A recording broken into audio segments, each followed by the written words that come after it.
नमस्कार, खबर असरदार देख रहे हैं आप और मैं हूं आपके साथ प्रशांत कटारे। नमस्कार, मैं हूं रीनू यादव। खबरों की शुरुआत में सबसे पहले बात वक्फ बोर्ड की तुलना भू माफिया से करने वाले सीएम योगी के बयान पर। जहां सियासत गरमाई हुई है तो वहीं सीएम योगी ने आज प्रयागराज की धरती से बड़ा बयान दिया। सीएम योगी ने चेतावनी दी कि भू माफिया ने प्रयागराज में जो सैकड़ों एकड़ जमीन कब्जाई है उसे खाली करना ही पड़ेगा। सीएम योगी आदित्यनाथ के बयान पर कांग्रेस और एसपी ने पलटवार कर पूछा कि सरकार भूमाफिया पर अब तक एक्शन क्यों नहीं ले पाई है। देखिए रिपोर्ट।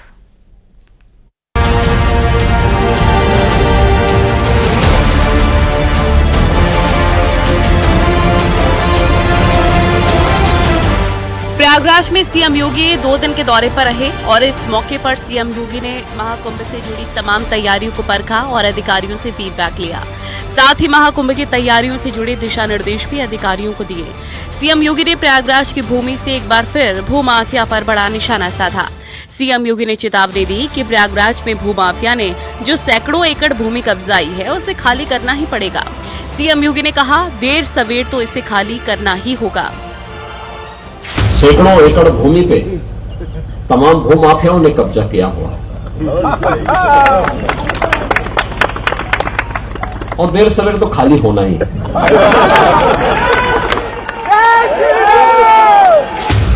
सीएम योगी के बयान पर विपक्ष ने निशाना साधा। समाजवादी पार्टी और कांग्रेस का कहना है कि अब तो बीजेपी की ही सरकार है, उन्हें ज्यादा पता होगा कि भूमाफिया कौन है कौन नहीं। अगर कब्जे हैं कहीं पर तो मुख्यमंत्री योगी आदित्यनाथ जी तो बहुत कब्जे हटवाने में बहुत माहिर हैं। हमारी बड़ी बड़ी प्रॉपर्टीज वक्फ की उत्तर प्रदेश की सरकार के अंडर में है। मुख्यमंत्री जी पहली शुरुआत वहीं से कर लीजिए। वक्फ बोर्ड आपकी सरकार का बोर्ड है, मुसलमानों का बोर्ड नहीं है। योगी सरकार को 7 साल से ज्यादा हो चुका है। उत्तर प्रदेश में लगातार भू माफिया भूमि कब्जा रहे हैं और निरंतर ये प्रकरण पूरे उत्तर प्रदेश में चल रहा है। इस पर लगाम न सरकार के द्वारा लगाई जा पा रही है, न प्रशासन के द्वारा लगाई जा पा रही है। मुख्यमंत्री जी को खुद ये कहना पड़ा है। एक इन्होंने भूमाफियाओं का एक फेयर लिस्ट जारी की थी, लेकिन उस लिस्ट का क्या हुआ ये भी देखने का विषय है। वहीं बीजेपी का कहना है कि यूपी में योगी सरकार क्राइम के खिलाफ जीरो टॉलरेंस पर काम कर रही है। योगी सरकार में लगातार कार्रवाइयां की जा रही हैं और आगे भी कार्रवाई जारी रहेगी।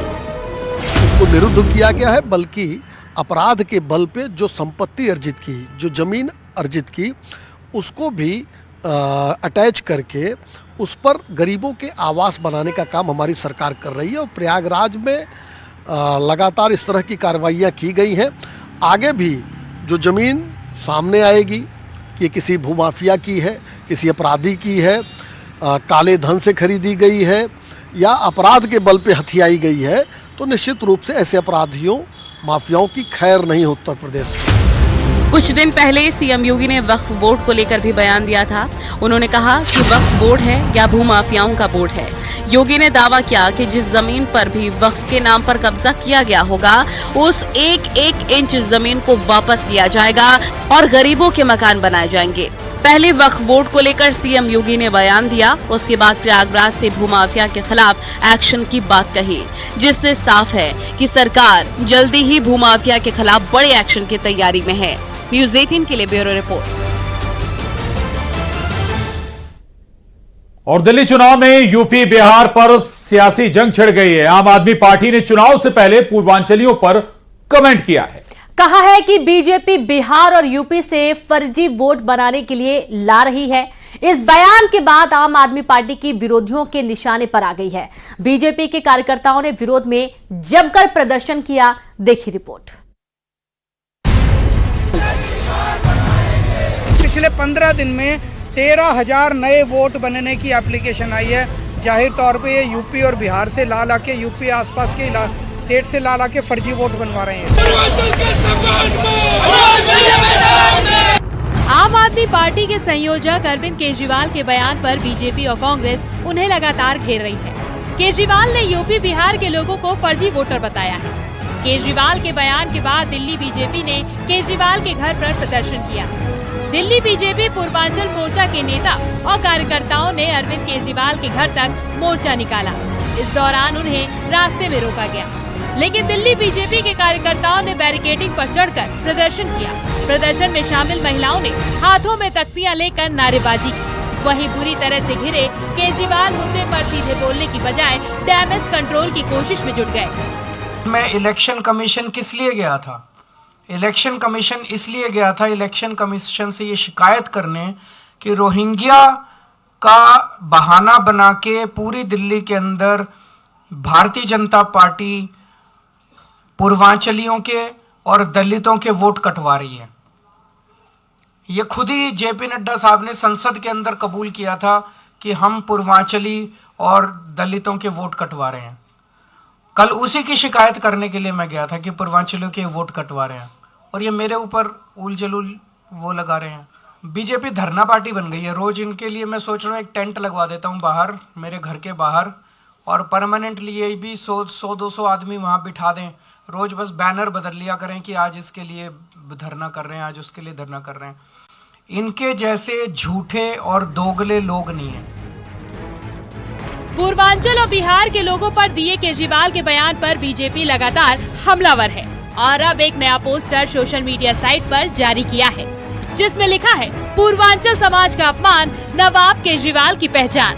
पूर्वांचल और बिहार के लोगों पर दिए बयान पर केजरीवाल को बीजेपी नहीं छोड़ रही है, चारों तरफ से हमले कर रही है।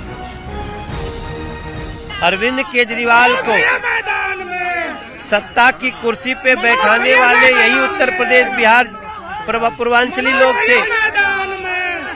अगर इनको अरविंद केजरीवाल ने दोगला कहा तो इसका जवाब अब अरविंद केजरीवाल को मिलेगा। कांग्रेस भी अरविंद केजरीवाल को पूर्वांचलियों को लेकर दिए बयान पर घेरने की कोशिश में है।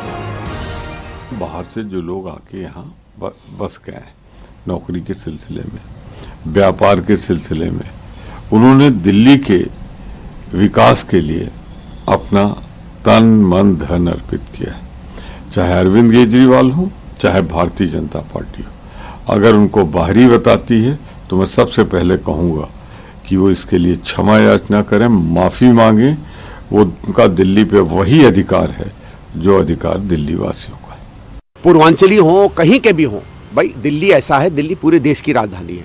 यहाँ हर जगह से लोग आते हैं। मैं उत्तर प्रदेश का हूँ, मेरा लखनऊ का जन्म है, लेकिन क्या मैं अपने आप को केवल उत्तर प्रदेशी मानूं कि मैं दिल्ली का मानूं? मेरा ये है कि जो दिल्ली में है वो हैं, और दिल्ली में जो भी रहता है, जो भी इलेक्शन कमीशन का कानून है कि किस बेसिस पर आपको यहाँ का वोट बन सकता है आपका, वो हमें नॉर्म या कानून देखना चाहिए। उसमें अगर मेरा वोट यहाँ है तो मुझे वोटर होना चाहिए, और मेरा उस कानून के अंदर अगर मेरा वोट बनने का भी समय नहीं आया है तो मुझे नहीं मिलना चाहिए। केजरीवाल के इस बयान को बीजेपी ही नहीं, पूरा एनडीए गठबंधन यूपी बिहार के लोगों का अपमान बता रहा है। यूपी से बिहार तक केजरीवाल के खिलाफ नाराजगी है। वहीं केजरीवाल अब अपने बयान पर डैमेज कंट्रोल में जुटे हैं। न्यूज़ 18 के लिए ब्यूरो रिपोर्ट। और मध्य प्रदेश में लाडली बहना योजना की, जिसको लेकर एक बार फिर से एमपी में सियासी पारा हाई हो गया है। पारा क्यों हाई हुआ है? दरअसल कांग्रेस के वरिष्ठ नेता कमलनाथ ने एक बयान दिया है जिस पर सियासत गर्मा गई है। कमलनाथ ने कहा है कि ऐसा लगता है कि जैसे बीजेपी लाडली बहना योजना समाप्त करना चाहती है, और इसी पर सीएम डॉक्टर मोहन यादव ने पलटवार किया। ये रिपोर्ट देखिए।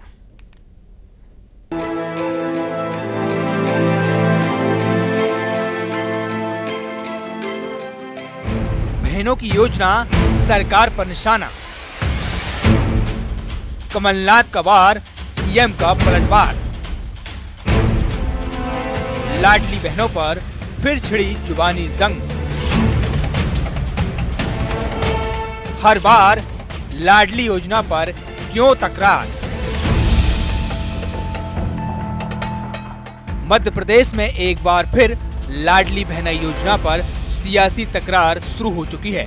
पूर्व सीएम और कांग्रेस के वरिष्ठ नेता कमलनाथ ने योजना को लेकर सरकार पर निशाना साधा है, जिस पर सीएम डॉक्टर मोहन यादव ने पलटवार किया है। सीएम ने कहा, बहनों को हम ही देंगे, कांग्रेस ने कभी देने का काम नहीं किया। बहनों को हम ही देंगे, कांग्रेस तो कभी नहीं देंगे ना। हमने तो पहले कहा वो फूटी नाव है, हमेशा डूबती रहेगी। दरअसल पूर्व सीएम कमलनाथ ने सोशल मीडिया एक्स पर एक पोस्ट किया था, जिसमें कमलनाथ ने लिखा, मध्य प्रदेश में लाडली बहनों से डॉक्टर मोहन यादव की सरकार की धोखाधड़ी जारी है। ऐसा लगता है जैसे बीजेपी लाडली बहना योजना समाप्त करना चाहती है। प्रदेश में 1,63,000 लाडली बहनें इस योजना से बाहर कर दी गई हैं। दावा ये किया जा रहा है कि जिन महिलाओं की उम्र 60 से ऊपर हो चुकी है, उन्हें योजना से बाहर किया जा रहा है। सच्चाई ये है, भारतीय जनता पार्टी की सरकार षड्यंत्र रचकर महिलाओं को लाडली बहना योजना से बाहर कर रही है और धीरे धीरे इस योजना को समाप्त कर देना चाहती है। चुनाव से पहले और चुनाव के बाद हर बार कांग्रेस की ओर से लाडली बहना योजना को खत्म करने का दावा किया जाता है कि पिछले एक साल के अंदर कितनी लाडली बहना है की संख्या कम हुई है। संख्या कम करते जा रहे हो, पैसे देना है तो कम कर रहे हो। स्पष्ट है कि जब संख्या कम होगी तो पैसे आप देना बंद करना चाहते हो। तो मुख्यमंत्री अब ये बताए कि संख्या कम होने के साथ बंद कब कर रहे हो, ये भी बताए। मध्य प्रदेश में एक बार फिर लाडली बहना योजना को लेकर सियासी तनातनी शुरू हो गई है। आखिर कब तक लाडली बहना योजना के सहारे सियासत चमकती रहेगी? Bureau report, news 18। और अब बात प्रधानमंत्री नरेंद्र मोदी 2025 के पहले इंटरव्यू की। क्या पीएम मोदी कुछ बड़ा करने वाले हैं? 370 CAA वक्फ संशोधन बिल के बाद क्या पीएम मोदी अभी भी कोई बड़ा रिस्क लेने वाले हैं? ये सवाल इसलिए क्योंकि आज प्रधानमंत्री मोदी ने साल 2025 में पहली बार पॉडकास्ट इंटरव्यू दिया। पीएम मोदी ने इस दौरान अपने बचपन से लेकर पीएम के तीसरे टर्म तक के सफर के दौरान कई अनछुए पहलुओं को सामने रखा।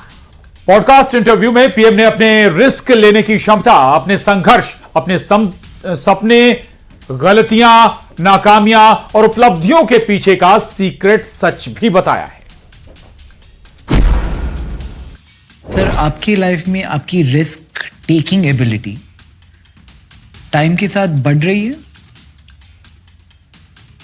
मुझे लगता है मेरी जो रिस्क टेकिंग कैपेसिटी है उसका अभी फुल यूटिलाइजेशन हुआ ही नहीं है, बहुत कम हुआ है। मेरी बहुत रिस्क टेकिंग कैपेसिटी शायद अनेक गुना ज्यादा होगी। इसका कारण है कि मुझे परवाह ही नहीं है। मैंने अपने विषय में कभी सोचा ही नहीं है जी। कंफर्ट जोन में जिंदगी मैंने बिताई नहीं, हमेशा कंफर्ट जोन के बाहर ही रहा। और जब कंफर्ट जोन से बाहर रहा तो मुझे पता था कि मुझे कैसा करना है, कैसे जीना है। ऐसी कोई specific reason, is there a reason कि आज आप ऐसे सोचते हैं कि आपको कंफर्ट जोन में नहीं रहना है? मैं शायद अनफिट हूं कंफर्ट के लिए, ऐसा ही लग रहा है। बट आपने ऐसे भी सोचा है कि क्यों? आपको क्यों लगता है कि आप अनफिट है कंफर्ट के लिए? मैं जिस जीवन को जी करके आया हूं ना, इसलिए मुझे बहुत बड़ी चीजें हैं मेरे लिए। मुझे छोटा सा भी मेरे मन को संतोष देता है, क्योंकि मेरा जीवन का जो बचपन का जो व्यक्ति का एक मन तैयार हो जाता है, उससे वो बाय एंड लार्ज उसको लगता है कि संतोष है, बाय एंड लार्ज लगता है संतोष है। कि राजनीति में निरंतर अच्छे लोग आते रहने चाहिए और मिशन लेकर के आए, एम्बिशन लेकर के नहीं। अगर मिशन लेकर के निकले हो तो कहीं न कहीं तो आपको स्थान मिलता जाएगा। एम्बिशन से ऊपर होना चाहिए मिशन।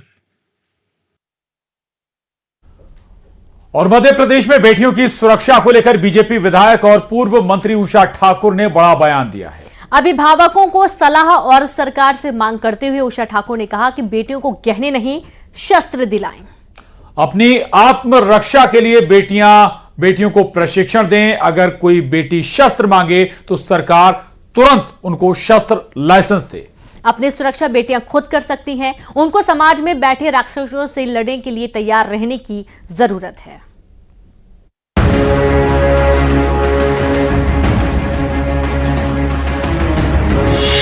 बीजेपी विधायक की सलाह। भावकों से प्रार्थना है कि वो अपने बच्चों को दृढ़ता से संस्कारित करें, सनातन के प्रति समर्पित करें,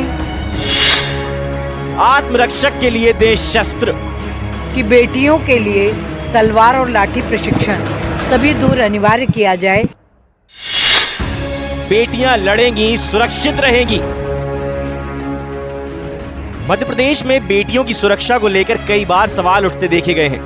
प्रदेश में मासूम बेटियों से लेकर बुजुर्ग महिला तक सुरक्षित नहीं है। रोजाना प्रदेश के अलग अलग हिस्सों से दुष्कर्म के मामले सामने आ रहे हैं। एक तरफ ये हैवान अपनी हैवानियत दिखा रहे हैं, तो वहीं प्रदेश में दूसरे धर्म के लड़के हिंदू लड़कियों को बहला फुसलाकर उनके साथ गलत कर रहे हैं।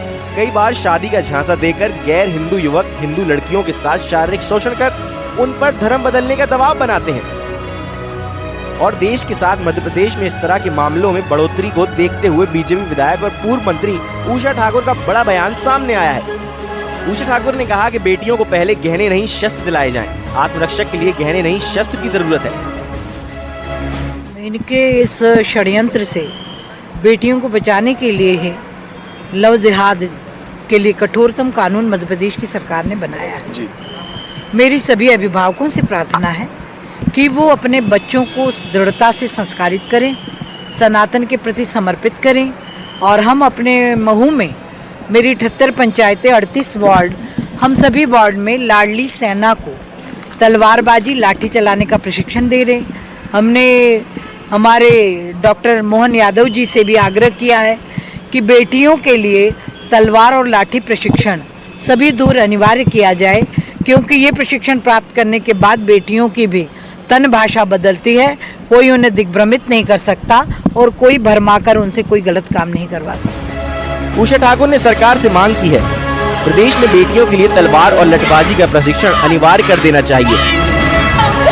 तलवार और लठबाजी से बेटियों की तन भाषा बदलती है। वहीं उषा ठाकुर की मांग कर कांग्रेस का भी बयान सामने आया है। सुनिए उनका क्या कुछ कहना है। इस नगर में वो रहती हैं, माँ अहिल्या की नगरी मानी जाती इंदौर, जहाँ सत्य, अहिंसा और प्रेम का पाठ, न्याय का पाठ पढ़ाया जाता है। अपनी राजनीति चमकाने के लिए जब देखो, जब इस तरह का बयान आना, हमारी नारी शक्ति कमज़ोर नहीं है, वो भारत की संस्कृति को निभाती है, भारत की संस्कृति को उषा ठाकुर से ज़्यादा अच्छी तरीके से जानती है। तो मेरा उनसे अनुरोध है कि नारी सुलभ वक्तव्य दें तो ज़्यादा अच्छा। बेटियों को अपनी सुरक्षा के लिए खुद तैयार होना होगा। पूर्व मंत्री उषा ठाकुर की इस मांग के साथ अपनी विधानसभा महू में लाडली सेना तैयार कर रही है और प्रदेश भर में बेटियों की सुरक्षा के लिए इस तरह लाडली सेना के तहत बेटियों को तैयार करने की मांग कर रही है। कभी लड़का छेड़ रहा, परेशान कर रहा, बार-बार नाम ले रहा, ये गला जो होता है यहाँ मारे या उसकी हाथ में मारे, ठीक है। उसके बाद में आपका मुंह नाजुक की पार्ट है, जीव अंदर कुछ भी खाना जाता है, कुछ भी कभी थोड़ी सी जुबान आपकी दांतों में यदि तो दर्द होता है ना। Bureau report news 18। यही जबड़े पे जो मार दी और तो चल मार दी।